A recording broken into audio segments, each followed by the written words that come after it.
पुष्पा 3 जितने भी लोगों ने देख ली है उनको पता है कि थर्ड पार्ट में एक नया विलन इंट्रोड्यूस होने वाला है। शेखावत साहब से पुष्पा संभल नहीं रहा है और अपनी इज्जत को बचाने के लिए बंदे ने क्या कुछ कर लिया है ये तो आपको पता ही है। तो इसीलिए आगे बढ़ने से पहले मैं आपको ये बता दूं कि भाई अगर आपने अभी तक पुष्पा नहीं देखी है तो आप इस वीडियो को यहीं पर छोड़ दें, जिससे कि आपके साथ कोई स्पॉइलर वाली बात ना हो जाए। वैसे तो मैं कोशिश करूंगा कि इस वीडियो में स्पॉइलर ना दूं, लेकिन ऑब्वियस सी बात है क्योंकि मैं यहाँ पर थर्ड पार्ट की बात करने वाला हूं तो कुछ ना कुछ बातें तो यहाँ पर आप लोगों से करनी ही पड़ेंगी। तो चलिए शुरू करते हैं।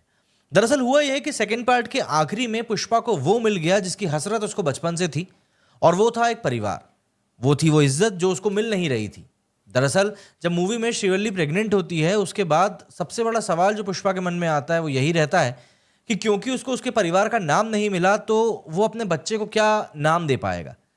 वो अब श्रीवल्ली से कहता भी यही है कि भाई अगर मुझको लड़का हो गया तो तुम उसको कोई नाम भी नहीं दे पाऊंगा, इसलिए मैं चाहता हूं कि कम से कम मुझे लड़की हो जाए कि जब वो शादी करके जाए तब तो कम से कम उसको एक नाम मिल जाए। इसी पूरी उधेड़बुन में मूवी चलती रहती है और तब आखिरी में जब उसको उसका परिवार एक्सेप्ट करता है तो पुष्पा को वाकई में जो रिएक्शन उसका निकल कर आता है उसको देखकर लगता है कि नहीं, वो कितना डेस्परेट था इस चीज़ के लिए। पैसा इंसान कितना ही पीट ले, लेकिन अगर उसको अपनों से ही इज्जत ना मिले तो ऑब्वियस सी बात है कहीं ना कहीं एक टीस रह जाती है।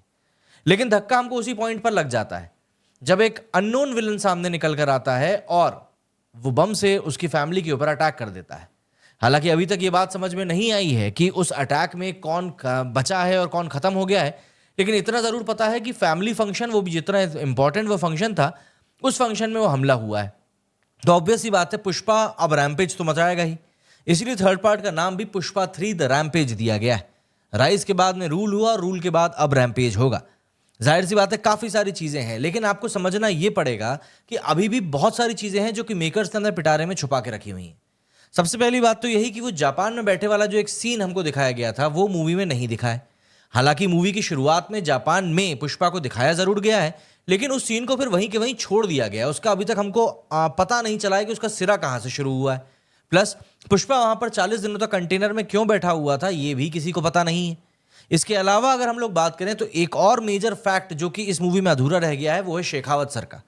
दरअसल शेखावत सर जब नकली लाल चंदन को पकड़ लेते हैं और उससे अपनी बदनामी को बचाने के लिए उस पूरे चंदन में आग लगा देते हैं, तब सबको एक तरीके से ये फील होना चाहिए था कि भाई ये इंसान मर गया। लेकिन जिस तरह के इंसान शेखावत है उसको देखकर एक बात क्लियर है कि अब वो अपनी इज्जत के लिए एक बार फिर से पुष्पा के ऊपर हमला जरूर करेगा, और इस बार बिना किसी कानून के दायरे में रहते हुए ही वो ये काम करेगा। और थर्ड पार्ट में ऑब्वियस सी बात है अपने भतीजे का बदला लेने के लिए जिस तरीके से एक और नए विलन को बुलाया गया है वो कुछ ज़्यादा ही खतरनाक दिखाई पड़ रहा है।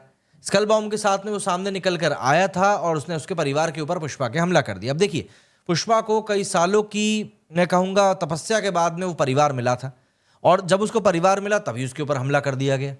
तो जाहिर सी बात है पुष्पा इस चीज़ को हल्के में नहीं लेगा। समझने वाली बात बस यहाँ पर यह है कि श्रीवल्ली वहाँ पर प्रेग्नेंट थी और पूरा परिवार वहाँ पर मौजूद था, तो अगर कुछ मिसहैपनिंग होगी तो कौन बचेगा कौन नहीं बचेगा इस बात के ऊपर भी एक बड़ा सवाल है। और अगर गलती से श्रीवल्ली को कुछ हो जाता है तो ऑब्वियस सी बात है पुष्पा उसके बाद में जो कोहराम मचाएगा वो तो अलग ही लेवल का होगा। तो यहाँ पर सबसे बड़ा सवाल आ जाता है कि आखिरी में जिस शख्स को पीछे से दिखाया गया है वो शख्स आखिर है कौन। जो रिपोर्ट्स निकलकर सामने आ रही है उन रिपोर्ट्स के मुताबिक बताया ही जा रहा है कि ये शख्स कोई और नहीं बल्कि विजय देवरकोंडा होने वाला है। विजय देवरकोंडा को हम लोगों ने बॉलीवुड की मूवी लाइगर में देखा था जो कि बुरी तरीके से फ्लॉप रही थी, लेकिन विजय देवरकोंडा आमतौर पर एक बहुत अच्छे कलाकार हैं, सेल्फ मेड मैन हैं, और उनकी एक्टिंग के कई लोग कायल भी हैं। तो ऐसे में अगर विजय देवरकोंडा अल्लू अर्जुन के सामने एक विलन के तौर पर आते हैं तो ऑब्वियस सी बात है ये अपने आप में एक बहुत ही देखने लायक सीक्वेंस होगा। पुष्पा 3 ऑब्वियस सी बात है पुष्पा 2 से भी एक अलग नेक्स्ट लेवल पर जाएगी। यहां पर आपको एक बात और समझनी पड़ेगी कि सिर्फ जापान वाले सीन की यहां पर बात नहीं है। बात यह भी हो रही थी कि पुष्पा थाईलैंड मलेशिया में भी भागता फिर रहा है। इसके अलावा एक सीक्वेंस जो इसका रिलीज किया गया था जिसमें कि वो मफलर ओढ़कर जंगल में छुपता छुपाता हुआ भागता दिखता है और बाघ उसको देखकर पलट जाता है, उस वाले सीक्वेंस को भी कहीं पर इस्तेमाल किया नहीं गया। मेकर्स ने यह भी नहीं बताया कि क्या वो सिर्फ एक प्रमोशनल स्ट्रैटेजी थी, क्योंकि अगर पुष्पा को इतना छुपते हुए भागना पड़ रहा है, मतलब कि वो जंगलों में भाग रहा है, 40 दिन कंटेनर में बैठ रहा है, मलेशिया जा रहा है, थाईलैंड जा रहा है, अगर वो इतना भाग रहा है तो ऑब्वियस सी बात है उसको भारत में एक बहुत बड़ा क्रिमिनल घोषित कर दिया गया है। और इसी चीज से बचने के लिए और अपने लिए सपोर्ट जुटाने के लिए पुष्पा को दुनिया भर में इधर उधर भागना पड़ रहा है। थर्ड पार्ट की स्टोरी कहीं ना कहीं यही रहने वाली है कि पुष्पा जब रन पे जाएगा तब वो किस तरीके से सपोर्ट को लेकर आएगा, और जो सपोर्ट लेकर आएगा उसके बाद वो किस तरीके से हिट बैक करेगा, इसी की पूरी कहानी रहने वाली है। और जो फाइट बैक करेगा उसका मैग्नीट्यूड तय करेगा कि उसके परिवार में किसके साथ क्या हुआ है।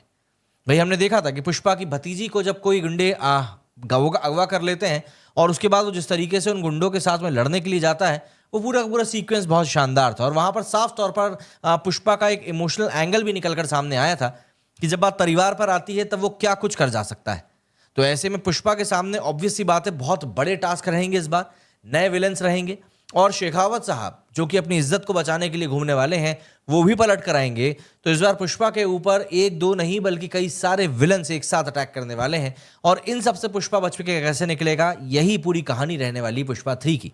विजय देवरकोंडा का नाम इसीलिए सबसे आगे आ रहा है क्योंकि मेकर्स की तरफ से भी कुछ इशारे इसी बात के निकल कर आए थे सामने। और एक बात यह भी है कि पुष्पा 2 में कई सारी गलतियां भी मेकर्स ने करी हैं, उन गलतियों को सुधारने के लिए इन लोगों ने कई सारे टीम के मेंबर्स को भी बदला है। तो ऐसे माना जा रहा है कि पुष्पा 3 के लिए कोई रिस्क, कोई जल्दबाजी नहीं करी जाएगी और पूरा इत्मीनान से इस मूवी को लेकर काम किया जाएगा। आज पुष्पा को रिलीज हुए चौथा दिन है। कलेक्शन भी आप लोगों को बता देता हूं। अगर मैं अभी तक के कलेक्शन की बात करूं, देखिए मूवी जो है छप्पर फाड़ कमाई कर रही है, ये बात सभी को पता है और इस बात में कोई दो राय है नहीं।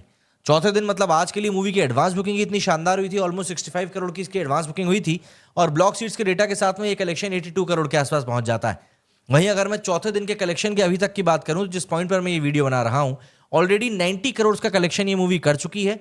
और अगर मैं ऑल ओवर बात करता हूं तो 475 करोड़ के आसपास का कलेक्शन इसका इंडिया नेट में हो चुका है। वहीं अगर हम टोटल बॉक्स ऑफिस कलेक्शन की बात करें तो ये 700 करोड़ रुपए का ग्रॉस बॉक्स ऑफिस कलेक्शन जो है इसको ऑलरेडी क्रॉस कर चुकी है।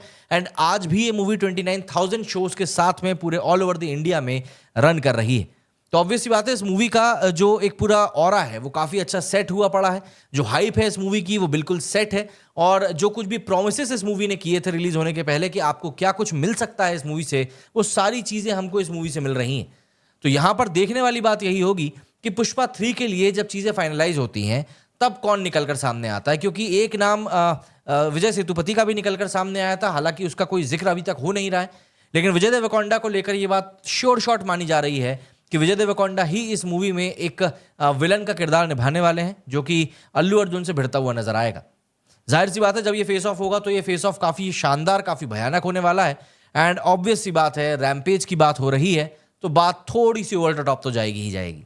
और अगर पुष्पा 2 के बाद में बात ओवर द टॉप ना जाए तो ऑब्वियस सी बात है कुछ ना कुछ तो फीकापन लगेगा ही। क्योंकि पुष्पा 2 में चाहे कहानी की बात कर लें, चाहे एक्शन सीक्वेंसेस की बात कर लें, चाहे इमोशंस ड्रामा की बात कर लें, हर एक चीज बहुत शानदार टॉप नॉच थी। और तो उससे आगे निकलने के लिए पुष्पा 3 के लिए मेकर्स को काफी ज्यादा डिगिंग करनी पड़ेगी और ऐसी कहानी और ऐसे सीक्वेंसेस निकाल कर लाने पड़ेंगे जो कि पब्लिक को वाकई ऑ में डाल दें।